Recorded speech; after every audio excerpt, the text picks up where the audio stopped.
Hello കൂട്ടുകാരെ, നമുക്കൊന്ന് കുറച്ച് കൂണ് കിട്ടിയിട്ടുണ്ട്. ഒന്ന് തയ്യാറാക്കി നോക്കിയാലോ. കഴുകി വൃത്തിയാക്കിയ കൂണിലേക്ക് 4 വെളുത്തുള്ളി ചതച്ചത്, ഒരു സവാള അരിഞ്ഞു ഇട്ട് കൊടുക്കാം. ഇതിലേക്ക് 2 ടീസ്പൂൺ മുളക് പൊടി, 1/2 ടീസ്പൂൺ മഞ്ഞൾപ്പൊടി, ഒരു തണ്ട് കറിവേപ്പില, പാകത്തിന് ഉപ്പ്. ഇവയെല്ലാം കൂടെ കൂട്ടി ഒന്ന് കുഴച്ച് മിക്സ് ചെയ്തെടുക്കാം. മിക്സ് ചെയ്ത് നന്നായിട്ടൊന്ന് വേവിച്ചെടുക്കാം. ഈ ചാനൽ ഞങ്ങൾ ആദ്യമായിട്ട് തുടങ്ങിയതാണ്. ഒന്ന് സബ്സ്ക്രൈബ് ചെയ്ത് സപ്പോർട്ട് ചെയ്യണേ.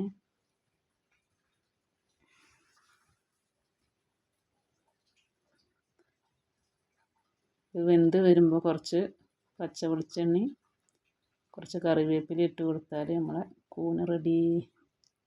ലൈക്ക് ചെയ്യാൻ മറക്കരുത്.